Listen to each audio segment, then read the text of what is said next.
it's Abby Glassenberg from Craft Industry Alliance. I hope you are having a fabulous Wednesday today. We are back for our member spotlight where we get to chat with one of our members, and today we're going to be talking with Pam from the Crochetpreneur. Pam, I see that you've joined, so if you want to request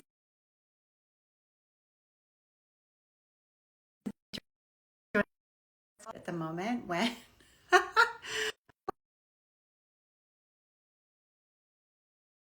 forward to talking with Pam, and I also wanted to let you know that we have an amazing webinar coming up on Thursday about organizing your physical space. So I hope you can join us. Hey Pam, how are you? Hi there.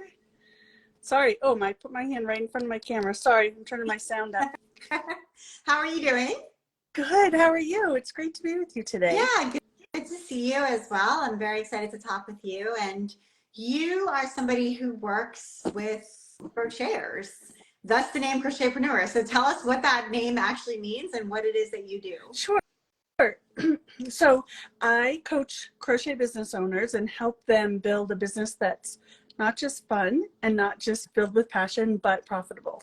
So I find that a lot of people come into the industry not knowing the business side of things and not knowing exactly how to make it profitable. So we focus on building financial freedom through their passion for crochet. That's awesome. And how did you decide on crochet versus all the other things that one could do?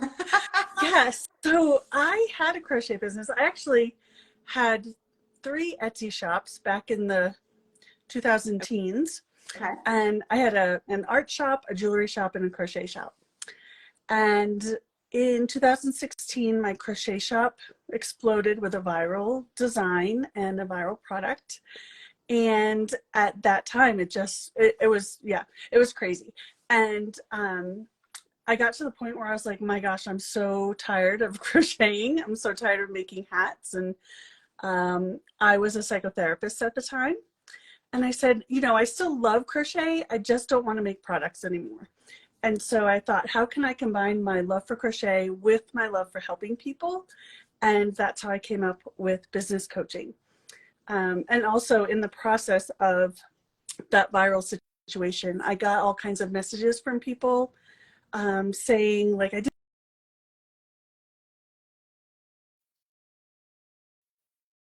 made $700 in the last week. And it really kind of sparked that, like, wow, there's really a need for kind of specifically helping crochet business owners in this area.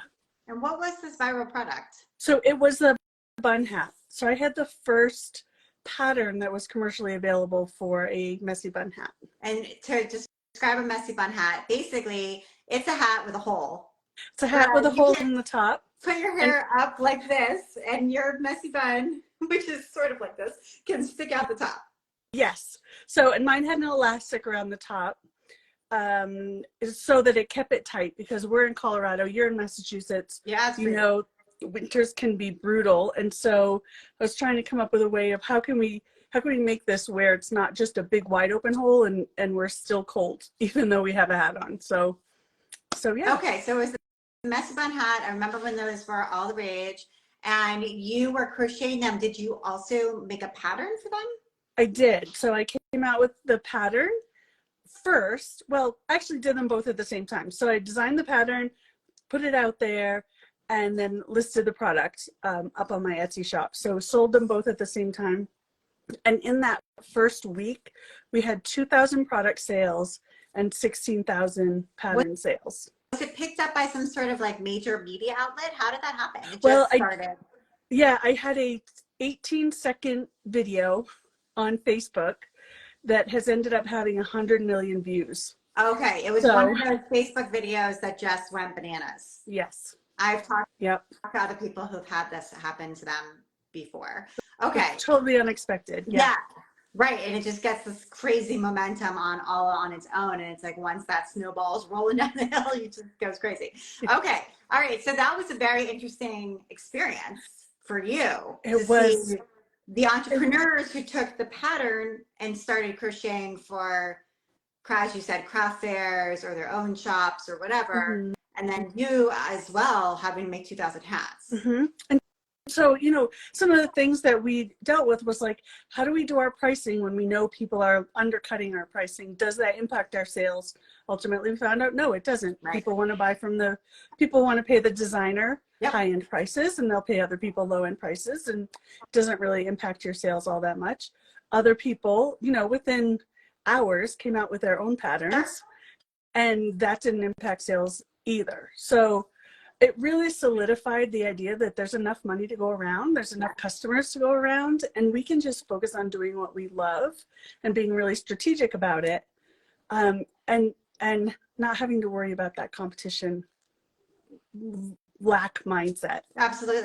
That keeps so many people. I feel like that's maybe where your psychology therapy background comes into play. So talk a little bit about that piece of it, because I feel like having the empathy, the understanding of the emotions, anxiety, that, you know, self-worth that can kind of play into business in ways that you might not even notice, you know, the impact that those feelings are having. I mean, that's certainly been my experience in business, like fear. There's just a lot that goes on, money mindset in the background in your mind that sometimes is preventing you from actually succeeding.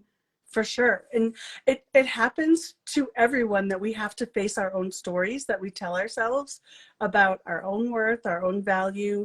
We have to face our perfectionism, our anxiety, our fear of judgment. So many people have the fear that their family is going to judge them for, like, I gave up my counseling practice to do crochet. Like, you know, if I stayed in that place of fear of what are people going to think, I never would have, you know, grown my business to where it is now. And so many people come in with different stories that are holding them back, different, like you said, money mindset stories, different stories about, you know, what I do isn't good enough, and all of those things. And we do deal with those as we work on the business, because they come around and there's something new that comes up, you know, after years, or you get bigger, or you get attention, or you have negative reviews and things like that. It all kind of sparks those messages that lay dormant in our subconscious. So, you know, yeah, I find that being a business owner really creates an opportunity for mirroring, and our business is a mirror to us of the things that we need to work on, which is great, but also hard. Yeah, I actually have found too that it provides a huge opportunity for personal growth. This is not something I anticipated, but through the years, I've had different experiences that have really been challenging. And I feel like the ability to, as a human being, change and grow is really pushed by business in a way that maybe life wouldn't have pushed. And it can be, although, as you said, it's very challenging and sometimes painful, but it actually can be incredibly helpful and make you, I guess, into a better person overall, which is interesting. It really is. It's just like, I was talking to someone yesterday, I said, it's just like being in a relationship. You're in a relationship with your business, and it, you know, pushes all your buttons, and it, you know, you definitely have to do that personal work to grow as a business owner. Yeah, over the years. Yeah. That's so great that you bring both of those experiences to this work. So as a person listening to this who might say, oh, I would love to grow my crochet business. I've always wanted to really make it into a business, whether I have a 9-to-5 or I'm trying to do this full time, or some mixture of both. How can people get involved with the Crochetpreneur? What is it, and like, what does it actually entail for them? Sure. Okay, so you can find me at the Crochetpreneur. I'll also be at 18H Americas this year. I have a booth, so I'll be there, and we'll get to chat in person. So I'm excited for that. But at Crochetpreneur, so we have a lot of free resources, and you can find that on my blog at crochetpreneur.com.